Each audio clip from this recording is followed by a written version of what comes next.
to reign. The Real Estate Investor Growth Network with your hostess, Jen Josie. Join like-minded real estate investors and accelerate your business towards greatness. You will hear step-by-step strategies for success, interviews with real estate rock stars, and we will dig deep into past projects where we bear it all, including the good, the bad, and some just plain ugly. So get excited. Here's the bestower of badassery herself, the real Jen Josie. Listener discretion is advised. Hi, and welcome back. I'm Jen Josie, creator of REIN, the Real Estate Investor Growth Network. Whoop, whoop. On today's episode, we have a guest that will be sharing one of their past projects. We will let you decide if it was good or bad or just plain ugly. But before we begin, here's today's badassery bestowment, my little badass gift to you. Today's topic is one of my favorites, time blocking. Time blocking is a powerful tool that can significantly boost productivity and efficiency for real estate investors. Here are 6 reasons why it's crucial. Number 1, structured workflow. Time blocking enables you to structure your day effectively by allocating specific blocks of time to different tasks, such as prospecting, property research, client meetings, or administrative duties. Number 2, focus and concentration. By dedicating uninterrupted blocks of time to specific activities, you can immerse yourself fully in the task at hand without distractions. Number 3, prioritization. Time blocking encourages you to prioritize tasks based on their importance and urgency. By allocating time slots to high priority activities, you ensure that crucial tasks receive the attention they deserve. Number 4, effective planning. Planning your day through time blocking allows you to anticipate potential challenges and allocate sufficient time for each task accordingly. This proactive approach helps prevent last-minute rushes and ensures that you can handle your responsibilities efficiently without feeling overwhelmed. Number 5, work-life balance. Is that even a thing? Incorporating designated time blocks for personal activities, relaxation, and family time fosters a healthier work-life balance.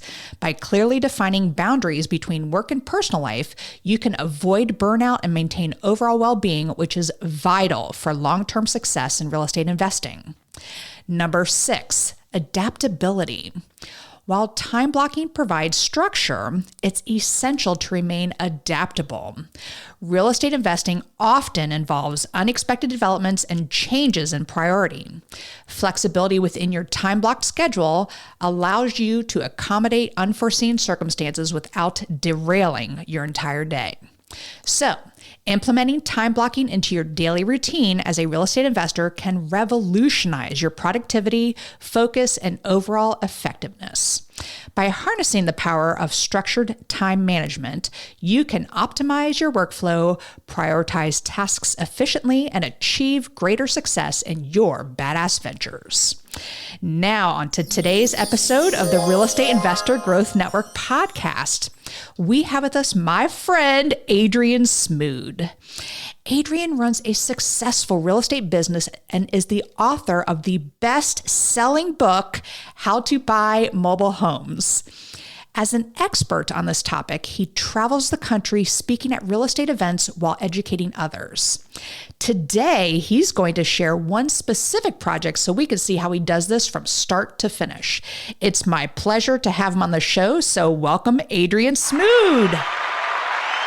Appreciate you having me. I've been looking forward to this podcast. So I have to publicly apologize to you because this was scheduled last week and it was during the middle of the opening weekend of March Madness. So this is obviously pre-recorded. And I was drinking a little at the bar during my accountability lunch, and I was just getting sloppy. So Adrian, you are too good to have a sloppy hostess. So thank you for rescheduling this. So I'm publicly apologizing to you. Thank you. And you're awesome. So enough about me drinking during basketball. So tell us a little bit about you.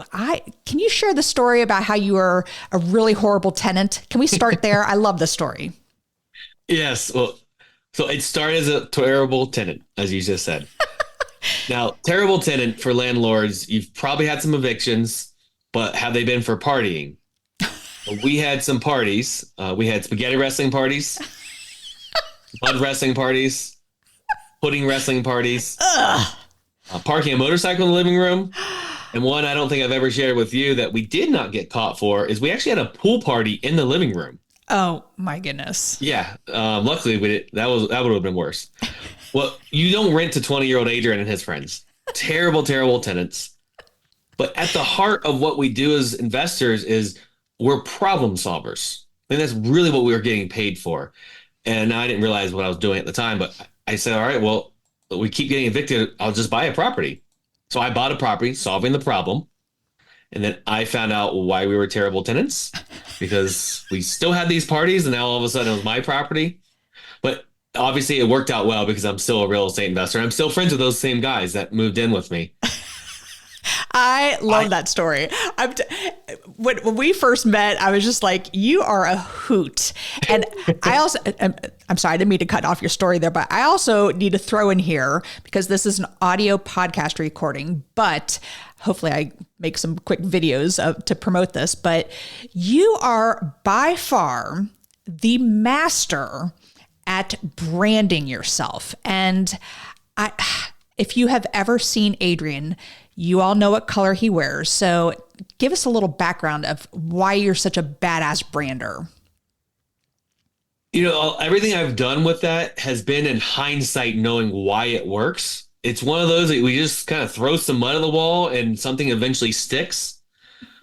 So my t-shirt is a bright yellow shirt. If I am buying, I'm wearing a t-shirt that says my wife buys mobile homes. Here I'm educating more, so I'm wearing one that says lifestyle REI. But it started because I wanted something for people to kind of come to me. I'm actually more of an introvert that can move over to be an extrovert, but I want people to come to me versus me have to go to them as the icebreaker. Nice. And at that time, there was a shirt that a lot of people were wearing. It said, I buy houses. It was a black shirt, white lettering. You probably remember seeing that. It was popular for a few years. I was like, well, I like to be different. And so anyways, I made the shirt, my wife buys mobile homes. Then I learned it's really good because third party, it's not about me, it's about her. Yes. And bigger than that, women are better for marketing. Guys and girls want to talk to women better. You have a calmer energy and appeal. And as much as us guys try to do that, we still have a little bit more of a wall energy up. So it's just not as easy. We're not as approachable. But women are always better for marketing. And so that's another brilliant thing I had done. Now she was in the behind the scenes of the business, and now we've worked her out of the business. She enjoys what real estate does for us, but not on the active day. She doesn't like to talk about it like you and I do. Got it. And I do want to dive in, but I find it funny that you call yourself an introvert. And I think some of my favorite photos of you is you are wearing a bright yellow Speedo with on the rear end, it says, my wife buys mobile homes and then a phone number. But see, I can move over and be the extrovert. But so recently I was on a real estate conference cruise and I did well through that whole thing, but I was kind of fried at the end. Just go with people. And that's how I've started to really accept that I am more of an introvert, is I need some of that recharge time afterwards. But yeah, I like the attention too. So I'm an introvert that likes attention, which doesn't go really well with what most people think. So I'm just on the introvert side. Well, you have mastered the art of branding and so very impressed with everything that you do.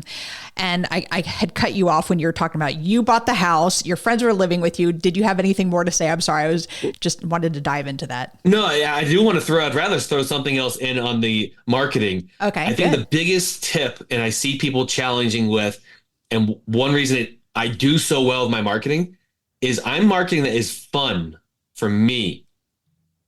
So if you were to put me in a black suit, I would not be fun and I'd be more stiff. So we'll say because I think introvert extrovert thing is a kind of a sliding scale. Someone is a really big introvert wearing a bright yellow shirt or wearing a Speedo is scary to them and they won't do it for a long time. So it's not fun.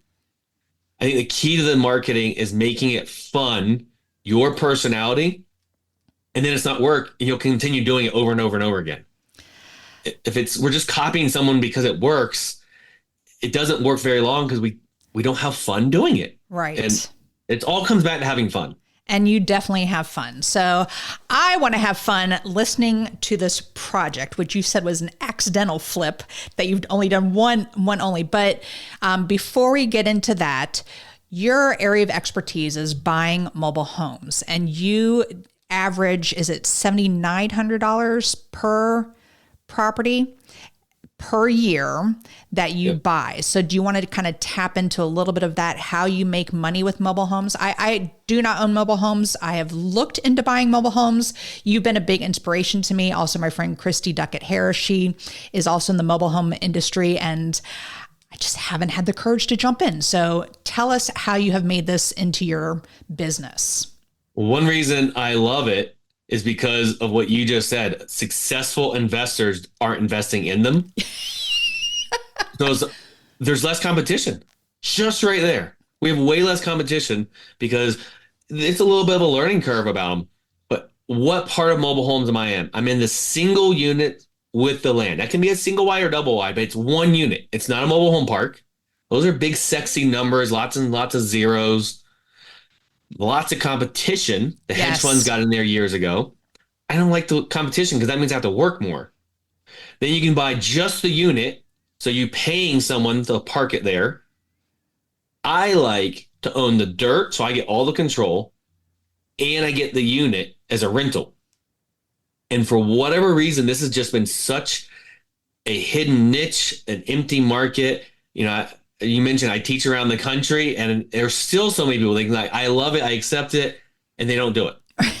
So it's a challenge to get people, which is fine. That just means there's more for those of us that want to invest in them. And they're really high cash flow, return on investment. Those numbers you were talking about, those are net. I like to always talk about net numbers instead of gross numbers because, well, gross numbers are good for Instagram, but we can't eat those numbers. You know, we can't eat off of that. Like we have to. Net is what really matters in the end of the day. So less competition, higher return on our investment. It's a little bit less to get into dollar wise, just they cost less than a single family house. And you can fix and flip them. You can do anything we do in real estate, lease options, rent them long-term, Airbnb. They're another item that we can use all of our tools that we learn how to invest and be creative or help other people. We can do all that with mobile homes. And I think my favorite part of the mobile home industry is it's affordable housing for people. We have such a crisis in this country right now of people trying to find affordable housing. And, you know, what a great gift you have to be able to provide that for people. So thank you for doing that. All right. I want to dive into this project though. So is this a mobile home we're going to be talking about? Yes, of course. Oh, thank goodness. So I have done some single family and other stuff, but we have to talk about a mobile home. Well, good. I'm glad because this will also help me because, you know, it's still so like far out there for me to even grasp onto. But then honestly, I am looking at a mobile home right now. It's raised on stilts or pilings. I don't know what you even call it. But it would be a great Airbnb. So I'm glad you brought that up. I'm trying to figure out pricing and stuff too. But this is about you, Adrian. This is not about Jen Josie. So property description. Tell us about this property. Where is it located? How did you find it? All the fun stuff. So it is on a beautiful sounding road, Country Club Lane. Ooh, fancy. So it sounds beautiful. We just judge it just by that road name, which you're probably figuring out that it's going to change. It is a 3-bedroom. Sorry, it was a 2-bedroom, 2-bath. That it used to be a 3-bedroom. So they took one of the bedrooms, basically took down the wall and just made it one big bedroom. So it's a 2-bedroom, 2-bath. It's on a private lot. So you own the dirt. It's about a 1/4 acre. And Honestly, I don't remember how I found it. I started going back through all my notes. I'm pretty sure I found it through one of the signs on the side of the road, the bandit signs, yard Right. signs. That's that era. That was how I found a lot of my properties. Okay, super smart. And so you find the property, you go there. What was the asking price on this? So before I even went there, I knew it was a bad area. Country Club Lane is a bad area? Yeah. When I started looking it up, it's a really bad. It's one of the worst areas in Lakeland. So this is Lakeland, Florida. Oh, Lakeland, Florida. Gotcha. So Central Florida, in between Tampa and Orlando. And by the way, give us some type of. This is 2017 to give an error on it. I knew it was a bad area because I had ridden around with another investor. He called on something and he was going to possibly sell me some properties. And I went and hung out with him for like half a day. He's telling me all his different properties and driving me around. And almost all his properties have more wood in the windows than glass. So it kind of give you an image of the type of neighborhood. And he tells me I could get more rent for these places, but then I'd have to do work on them. And I tell the people, if you call me, I'm kicking you out. So you want to talk about a slumlord? This guy was a slumlord. Oh my. And the words that some of the neighbors have explained to him would not even fit your show. They call it one nicer term. They called him fatso. Heavier set guy, drove around. I mean, he destroyed these neighborhoods by buying properties and doing nothing to them and essentially trapping people in it with real low rent. And then they can never go anywhere else. So I knew it was a bad area because of that. Wow. But I was in mega growth mode and I got greedy. I already had some parameters of what we bought, but I got greedy and I saw the numbers. I'm like, this is going to make a lot of money. I don't think I mentioned it's a double wide and it's a 1972. Okay. Now, does that make a difference? I'm sorry? The age, does that make a difference? Isn't there something with mobile homes? That's what I was going to mention. So it's pre-1976. That's an important year because no banks will finance prior than June 15th, 1976. Interesting. That is the year the federal government, HUD, they stepped in and did something really good. A lot of times we don't always agree with the government, but this is the time they did something really good. They made a standard of what they're made out of. And it was not a massive step up, but they said, all right, no more aluminum wiring. And that was a really big year. The whole country had a standard. Oh, wow. It went from kind of toothpicks to Wild Wild West to a standard. Oh, this is pre that. So there's no banks that's going to finance it. Okay. And I don't remember the exact numbers that they were asking for, but I know I didn't negotiate much because honestly, I'm not the hard negotiator. Okay. A lot of times, like I build a lot of good rapport and then you start coming down on price that way. That's my way of negotiating instead of the hard, bring them down. The purchase price was $18,100. Home and land. And it was livable. It was what a lot of us already market for. It had all the stuff in it. And I told them you can leave anything you don't want. So the story behind that is mom is still alive, but in the hospital with dementia. Okay. And the two daughters were from out of town down there taking care of mom. But it's like, all right, it's time. She's not coming home.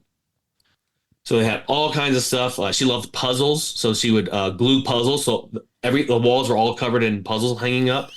And I told them, you can leave all that stuff. Wow. That's what we do. We solved this problem. Sure. So they sold anything that was decent and left all of that. And how large was the lot?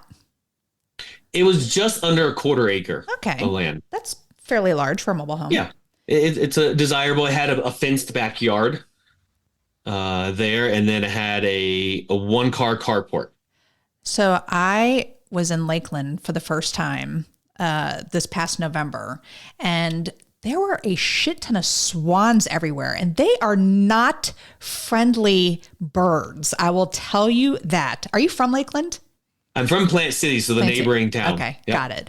And so I can see why there's a fence necessary, is just to keep the swans out because they were maniacs. Anyway, I digress. All right, so you get it for $18,100. from Fatso, and it's covered in puzzle pieces, but it's like nicely done puzzles inside. And what was the estimated ARV at time of purchase?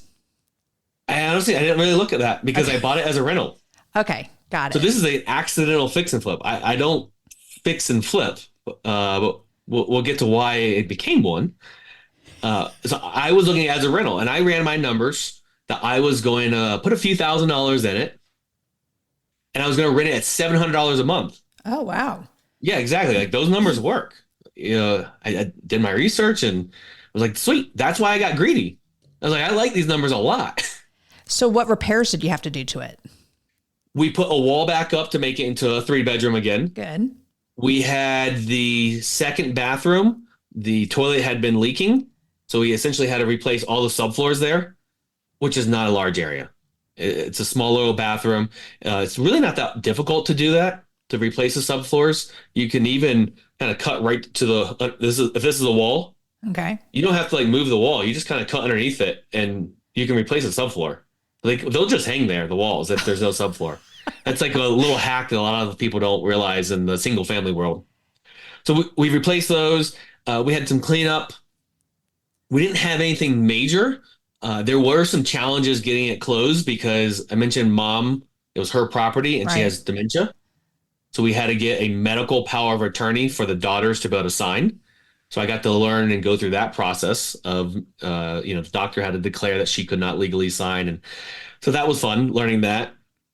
I don't remember the exact reason. I think that was why we were delayed closing a little bit, which was really good for me because we closed right after a hurricane, not right before, which could have been a lot of money. The neighbors, actually that whole street got really tore up. I was fine, which was great for the sellers because we hadn't closed, so it would have been hard on them if something would have happened. But like the neighbors' whole roof peeled back, and there was a lot of damage in the neighborhood. So it's that time of year. It can be risky in Florida buying. Closing costs, I paid, I believe, all of them, and it was about $1,600 for closing costs. Repairs of what I ended up putting in it were $2,200. What? How did you finance it? I didn't even ask that part. That's going to be your favorite part. So I brought in a private money friend. Ooh. And he brought $23,000. At what interest? It was a performance-based note.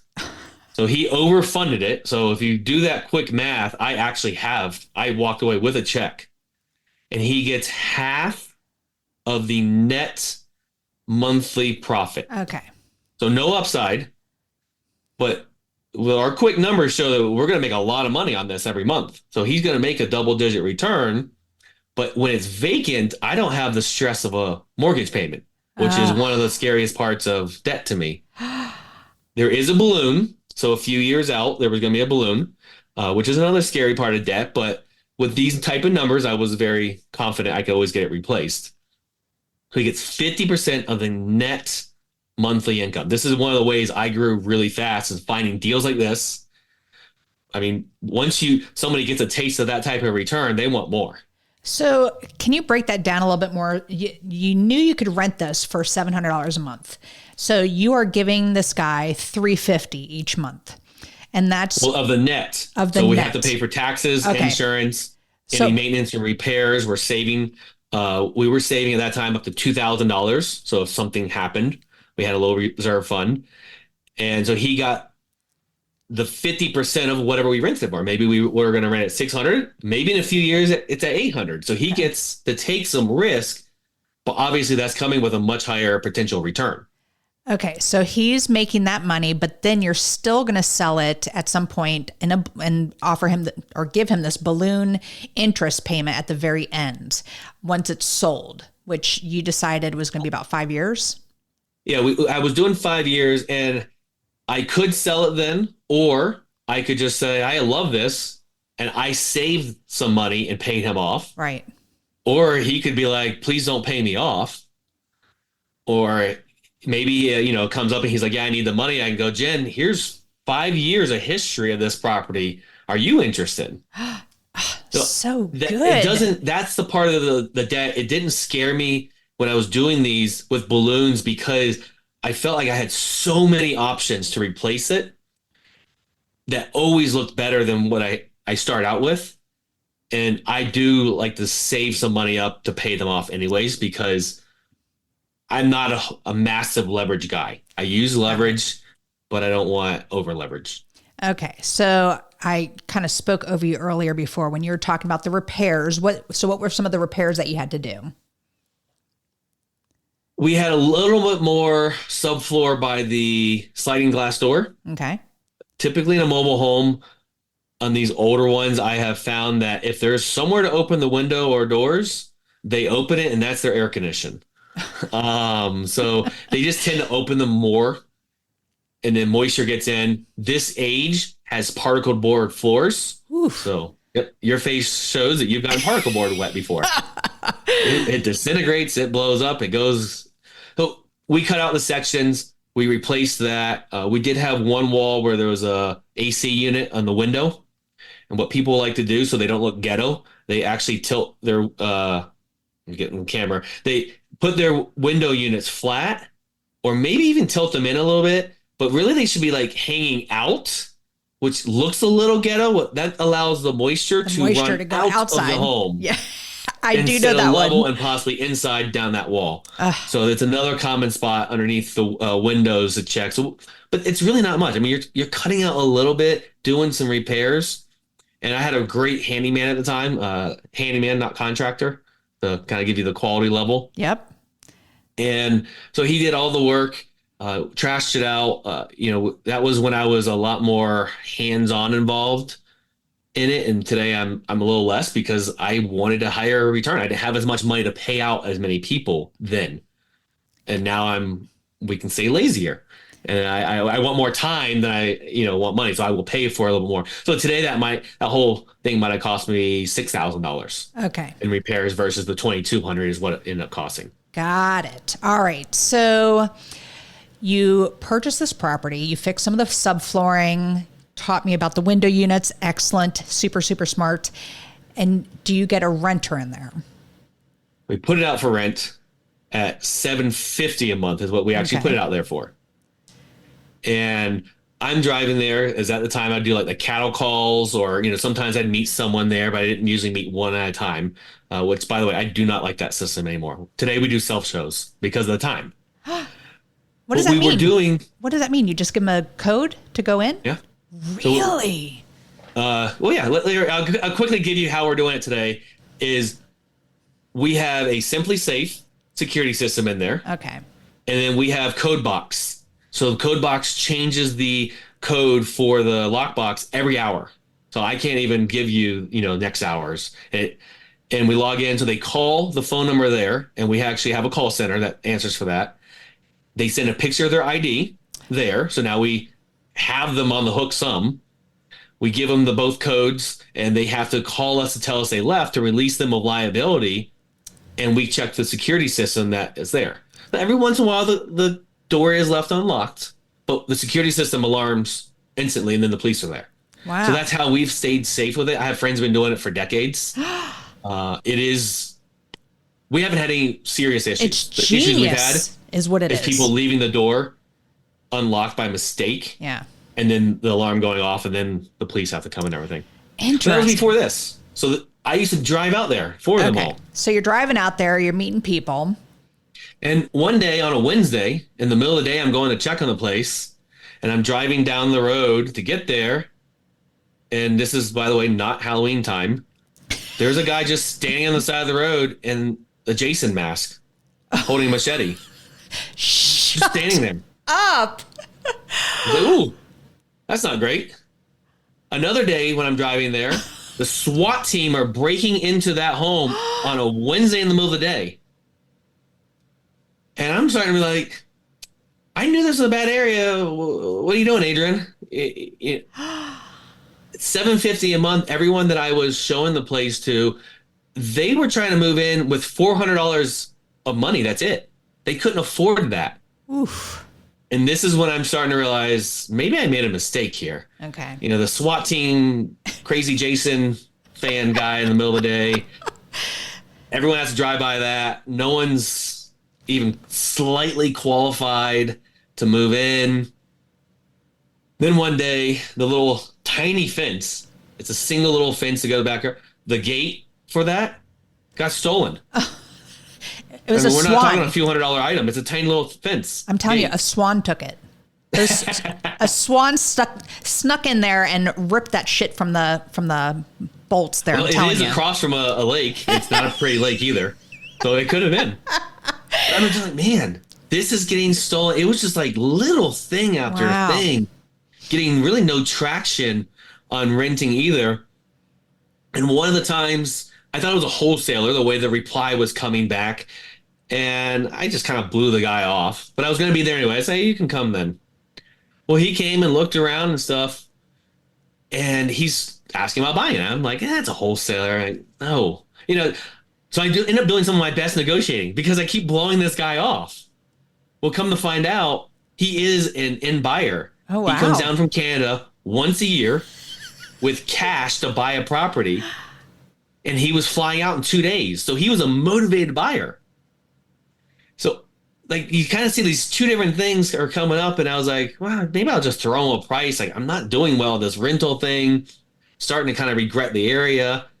And I threw out a price of, I think he got me down to $36,000 because I barely budged on my numbers because he's just going to wholesale. I'm throwing him, and he says, okay, like there. And fun story, he actually wanted to bring me the cash. And I was like, no, we don't do that. And you can talk to the title company, but I don't think they're going to accept it. Like, I'm not liable for that. Can you imagine actually getting cash for a property? Oh my goodness.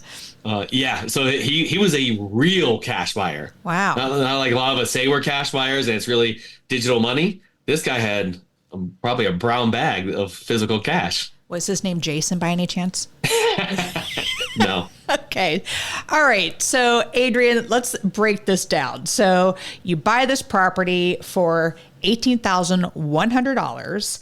You borrow $23,000 from your private money lender, who is going to take a profit share, but then also going to take a balloon payment at the end. And so now the end has just sped up rather quickly and you jumped on it. So you end up selling it for, did you say 36?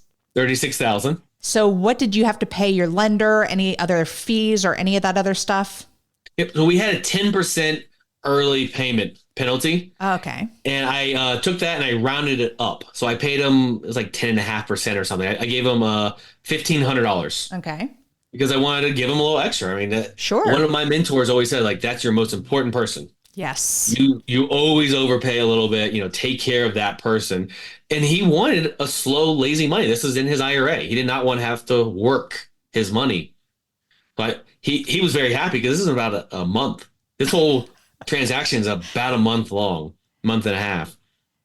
So he gets $1,500 plus his $23,000. So 24,500. 24,500. I only pay my half of the closing costs. I think that was we'll round up to $800. Okay. So I got a net profit of about $9,000. Whew. For 1 month of your time. Yeah. And, on a $0 investment. Oh my goodness. So I looked like a genius. You are a genius, a bright yellow genius. So very impressive. But you don't do this normally. I mean, that was a quick 9K for just a month of your time. But you normally tell us how you make money on mobile homes. I like to buy them and rent them out as long as possible. I want my residents to live there until they pass away, and then I want their kids to move in. And when their kids pass away, I want their kids to move in. And I really tell them that. We want people to live there, make it their home, and stay a really, really, really long time. Sometimes we'll do a little owner financing with them if it's the right property, but I really like to set my business up to be as boring as possible because we know no matter how boring we try to set it up, fun stuff happens. So long-term money is how I set up. I don't love the fix and flip process. Like I don't get emotional value out of seeing the before and after pictures that really good fix and flippers get that. They just love seeing the product change. It doesn't do anything for me. I like helping the person that is going to live there, the recession resistant, the affordable housing space, the workforce housing space, where there's a lot of that slumlord that was destroyed this neighborhood. I like to try to break that stereotype and help people out there. I get an emotional value out of that. So that's one reason I love the rental side of it. And it's just predictable income that comes in over and over. Which you don't get with flipping houses. Yes. Ever. Yeah, I mean, and there's some people that create good businesses. And my friend Mark, he's the one that teaches how to fix and flip whenever I teach, because he has the business that does it over and over and over. And he loves seeing the project come in. And he's great at it. So if I was going to fix and flip today, I'd partner with someone like him. But real quick, I do want to talk about what the numbers are today in that property, because I went and looked it up getting ready for this. The Zestimate. Okay, well, hold on. So this is 2017, just to put perspective on time frame here. Okay, it was built in 1972, pre-1976, so we're dealing with all that. So you just went and checked it out. The Zestimate is, drum roll, which I don't have the sound. 141. So even if that's a little high, that's still a lot of money left on the table there. And I went back through, and the last time that he took it off market from a rental was 2018, and it was at 925. I will say, though, the first year I watched it, and he had put it up for rent 4 different times the first year. Oof. So we know he lost money there. You can't make money once a year changing a person out. The rental Zestimate is 1,600, which I know is high. The 925 is probably the right number, just because I still know the area, even though I don't want to invest there anymore. So it's still a really good property for the right person that wants to rent that type of area, manage that type of area. It does well for the guy. A lesson I learned, though, from it, that I now do not buy anything that I don't feel safe sending my office manager or my wife alone at night. So you can't really find that on you can look at a crime map and get a little bit of that, but that's just like one of my things. And I learned that from this property. We made that rule, and we have the security systems now. So there's a kind of the 2 pieces there. And I'll just wholesale it to someone else. And I have wholesaled in this neighborhood and the ones right around it. And I have friends that buy there and do really well with it. It doesn't fit my personality. So many amazing things you just said. Question: how many properties do you have right now that you're renting to people, or possibly rent to own type thing? We have, I think it's almost 40 properties. Nice. And where are they primarily located? Within 30 minutes of Plant City. So a lot more in the Lakeland, Auburndale. I stuck with a very tight little buying diamond because I studied all my mentors, and they went from a really large one to a smaller one.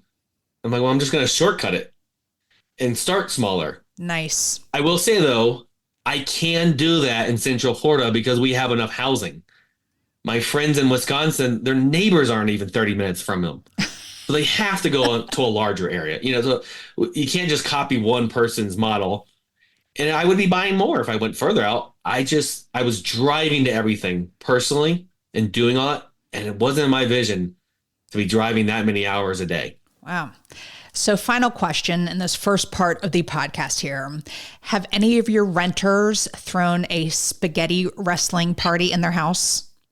I have not found out about any spaghetti wrestling parties. Hopefully they have not, but or at least invite you. Yeah, exactly. All right.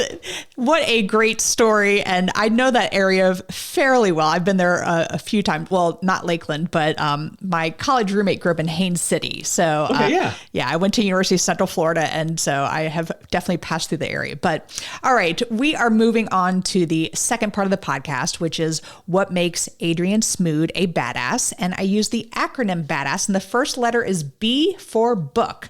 So besides your book, which is amazing, bestseller we're discussing, what is a book that's made a huge difference in your life? It's going to be who we were talking about before the show, Hal Elrod, The Miracle Morning. And So normally this book question, I used to answer it by the last book I read because it's the one I needed at that moment. Right. But in reality, what has made the most impact, as you asked, Yes. is Hal's book, because it's allowed me to consume more books and put more books to action by doing the Miracle Morning. I maybe miss a handful of days a year ish. I don't miss many days. I have some variation of what he has taught me. And it's just had one of the largest impacts on my business and personal life and mental health. And did you, because he has a whole like gamut of different topics. My favorite one is Miracle Morning for Millionaires. Do you have a favorite one, or just the legit first one? Or I've only read the Miracle Morning. He has a newer one out, the 11-year anniversary edition, which I did listen to that one. I keep saying I'm going to get into the other ones, and I haven't. Maybe I should start with the millionaire one. It's good. That was a very good one. Then I'm going to put that on my reading list, because if Hal produces it, it's good. He's a very genuine person. Oh my goodness. And we were both talking about how we just idolize him. So Hal, if you're listening, we love you. Be on my podcast, please. Okay. Invite me to come co-host or something that day. Perfect. All right. The first A in Badass is for advice. What's the best piece of advice you've ever received? To take action. The massive imperfect action. My late friend Bill Murillo is the one that would always get on to me on that. I'm not the overanalyzer, which a lot of investors kind of get stuck in that, but I still get stuck in that. And I look back at my success every time I took some action pretty quick, even if it was a failure, like this property. I mean, you could have argued that I shouldn't have done it from the beginning, but I still made money. Yep. In it. The piece I add on to that is, if we take massive imperfect action, we are planning to probably not do well all the time. So there is going to be failure, is to then ask for help. So take the action and then ask for help whenever we get stuck. That's why having a good coach, mastermind group is so important. I know you and I are big believers in that. And you said you just got off a cruise, and was it a cruise? Yep. Yes, that's why. Like, wait a minute, is my brain? We talked about so much before we even started this. So, how do you find these different masterminds and pick the best one for you? I've really found them through networking, through the RIAs, and the best for you. I have been very, very fortunate that I got in ones that really fit me. For me, a good coach asks a lot of questions. Yes. Some people want to be just directly told. I think I push back my personality a little bit when you just tell me what to do. And I'm like, and the right coach can still work me the right way there, but asking questions so then it's my idea, that has been very beneficial for me. Asking for referrals. I mean, that's really a lot of it. A lot of my coaches these days, once I got over myself and learned that, yes, coaches are very, very, very valuable, which the way that the first person got me over it was a podcast, and he was trying to sell his coaching, but he said, well, what makes you think that you are better than Michael Jordan? He has many, many, many coaches, even at his prime. And I'm not even a big basketball fan, but we like Michael Jordan. I mean, no matter what side you are on him, LeBron, they're really good business people and good athletes. They had tons of coaches. So why do I think I'm better than him? Like, that was just like that ego gut check. So I want to give a quick shout out here, if I'm giving the shout out to the right person, but was it Derek Dombeck? He runs one of the masterminds I'm in. How I got into his, because I was like, no, I can't join any more masterminds. But one of our mutual friends, Bill Cook, at the very end of one of the cruises I was on, he said, well, did you talk to Derek about mastermind? I said, no. And I was like, I can't do shiny object. Bill grabbed my hand, walked me over there. And, all right, well, I really look up the bill. And then Derek and I started talking. I knew Derek's coach, Sean McCloskey. So I was like, all right, check mark. That's a good sign. And then I joined, and I'm still there. So it's the referrals and making sure values and alignments. I know I have a good gut for some of this. Not everyone has that. Yes. Yeah. It's just, do you align with the person? Are they going to be a good coach for you? So important. Mastermind for you doesn't make it a not good group. It has to align with you. Definitely. And I want to thank you for that referral because we had Derek on the show and you were the one who introduced me to him and he was fabulous. So definitely go check him out. I think he's episode 186. So it's definitely worth the listen. Anyway, you and I could talk all day, but we're going to keep going here. So the D in badass is for drive. What drives you to be successful? Helping others is a big piece of it. So I have a personal vision and then a business vision for each of my businesses. And the one line that is highlighted in my personal vision that everything has to filter through is spreading sunshine, joy, and happiness and inspiring others that they can do it too. So that's what we're doing right now. That's a contractor that works with us. I want them to be happy working with us. The contractor that doesn't work with us, it just gives us a quote we don't use. I want to help and better everyone's life that comes in any form contact with any of my businesses. And that just lights me up. That's fun. It's spreading joy and spreading the ripple effect of that, which I think just makes the world a better place. And then if I can make money on it, how crazy is that? Well, it's crazy to make money on something you love doing. You are the epitome of spreading sunshine, especially with your shirt on. So agree 1,000%. All right. The second A in badass is for aspiration. I'm a big goal setter. So what is a goal you are currently working on? We're doing a lot behind the scenes to streamline things, make things more organized. I hired a fractional CFO, which I actually look at him as a coach more than a fractional CFO because I have to be accountable and we have weekly calls and they are painful because I don't like bookkeeping and all that. I like making a deal. So that's why I kind of call him my coach. So it's getting a lot of that. We're switching a property management system over to rent tech right now. So those are painful things for me to do. Luckily, I have a great office manager. So it's getting a lot of that because then all of life is better. It's streamlined. It's not as much work adding another property in. So then we can grow a little bit faster and smoother. That's a lot of it. And kind of keeping going what I'm doing now. I do have a crazy goal, like money goal out there now that I want access to a private jet. And usually big money things like that, like cars, they don't give me anything, but access to a private jet allows me to buy my time back. Yes. I don't care about any of the fanciness. Now, I'm going to enjoy it. Don't get me wrong. But I want to be able to buy my time back.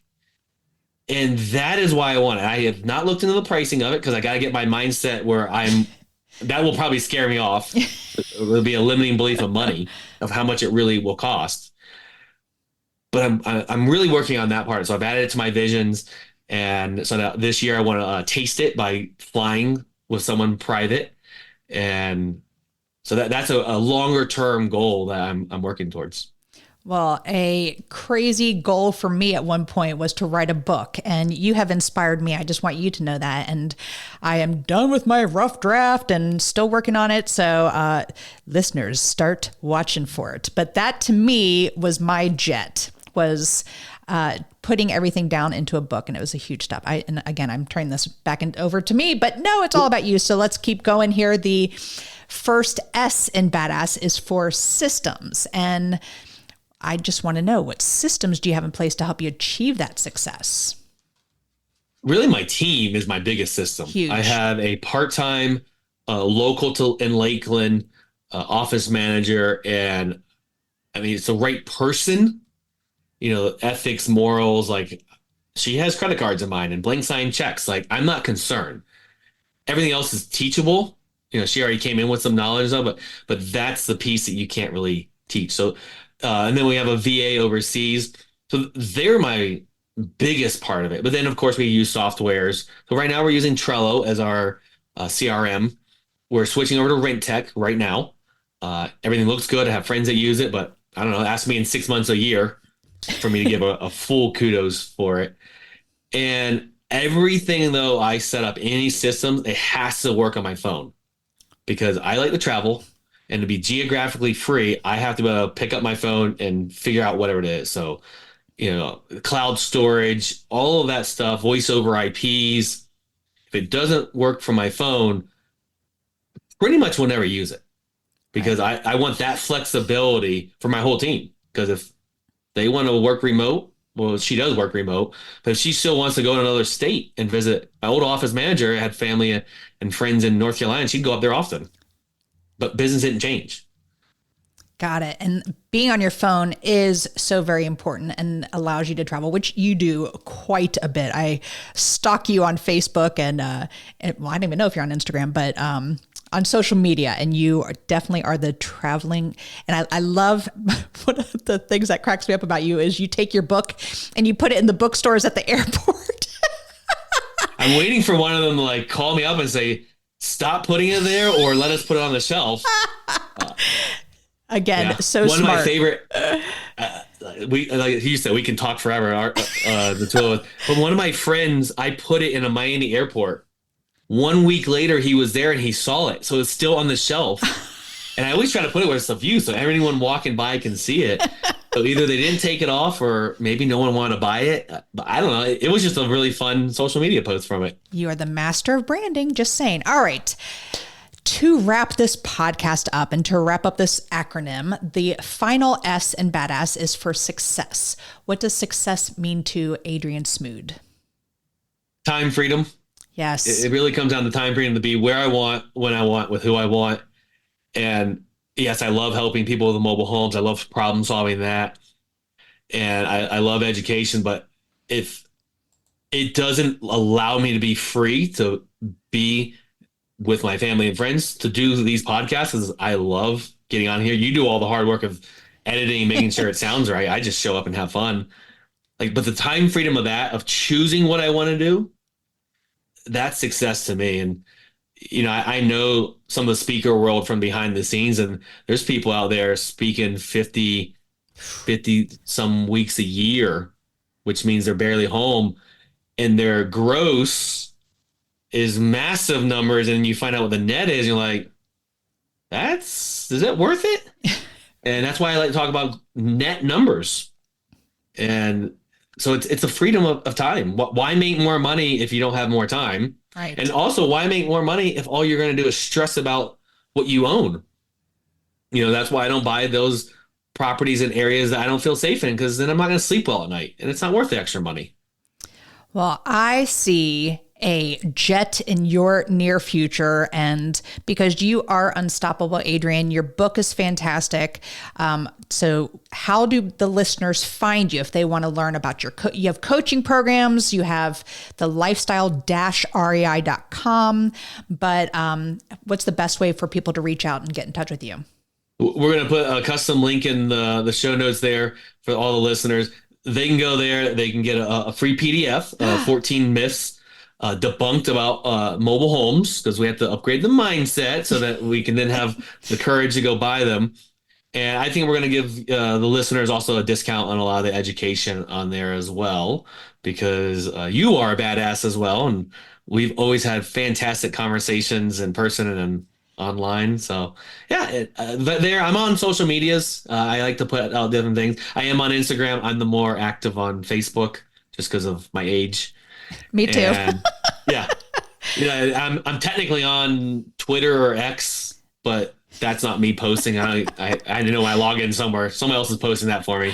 I'm too old for that. Well, we are grateful for your giveaways and then a discount off the education programs that you have. And so we are just truly so happy to have you on the show. So Adrian, thank you so much for being here today.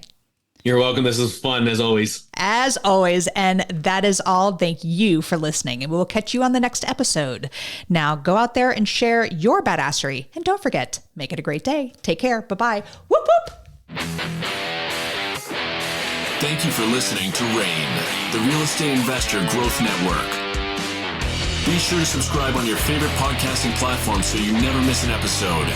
If you need more badassery, you can follow Jen Josie by visiting therealjenjosie.com or become a member of RAIN by registering on rainmastermind.com.